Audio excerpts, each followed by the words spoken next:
In the dusty silence of a forgotten Mesopotamian archive, buried beneath the bureaucratic rubble of a dozen fallen empires, Dr. Silas Vance found the tablets.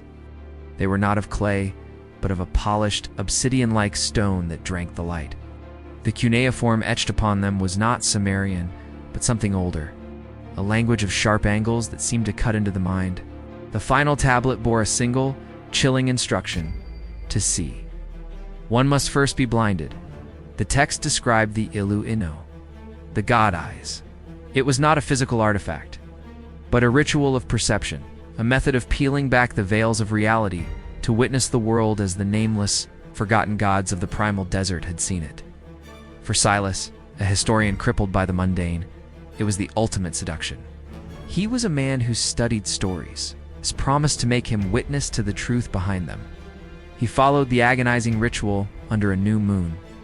It involved fasting until his vision swam, consuming a bitter paste of rare minerals, and finally, reciting the cutting words while pouring a vial of his own blood over the central tablet. As the last syllable left his parched lips, he was struck not by light, but by a sudden, total sensory deprivation. For 3 days he was blind, deaf, and numb, adrift in a void of absolute nothingness. When his senses returned, the world was alive. The god eyes were not about seeing farther or through walls. They revealed narrative. They peeled back the present moment to expose the infinite branching threads of cause and effect, of memory and potential, that comprised every single thing. He looked at his old oak desk and did not see wood. He saw the acorn falling in a primeval forest, the squirrel that buried it, the axe of the lumberjack, the sweat of the carpenter, the sigh of the auctioneer who sold it, the ghost of the previous owner who had died at it from a stroke, all of it unfolding simultaneously in a silent, superimposed symphony. He looked at a colleague and saw not just the man, but the cascading echoes of his childhood humiliations. The secret affair that filled him with guilt, the latent cancer quietly beginning its work in his pancreas, and the 3 possible ways he might die in the next decade, shimmering around him like mirages. The power was intoxicating, a historian's ultimate dream.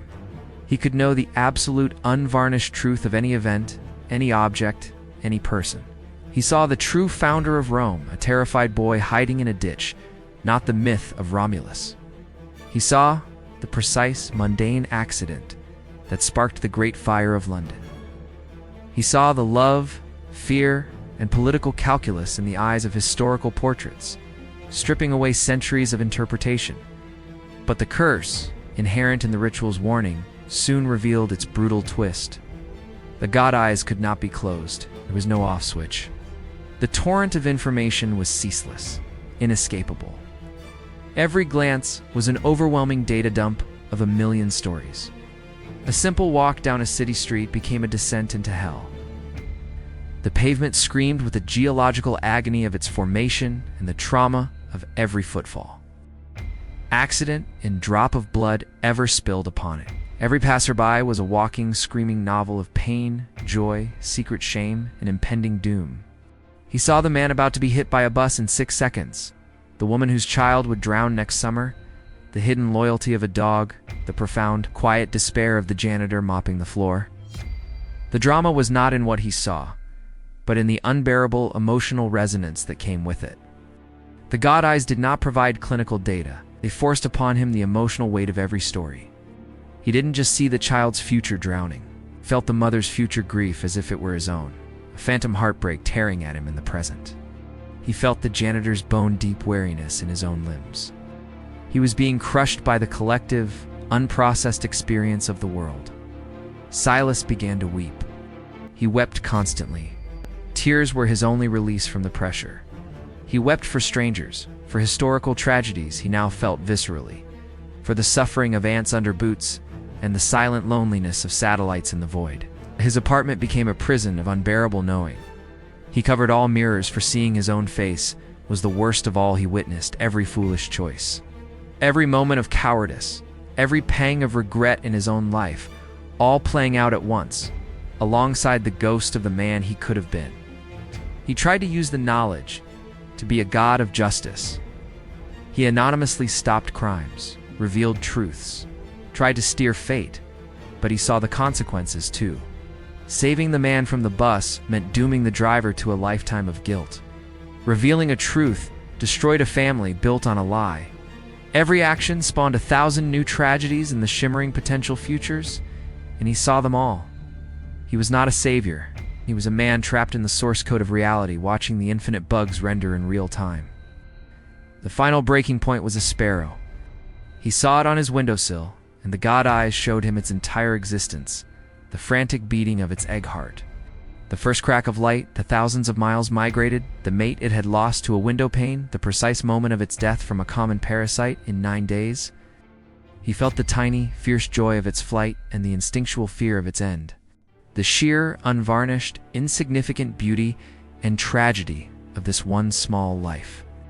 Felt, with the intensity of a parent's love and a mourner's grief, was the last stitch holding his sanity together. It snapped.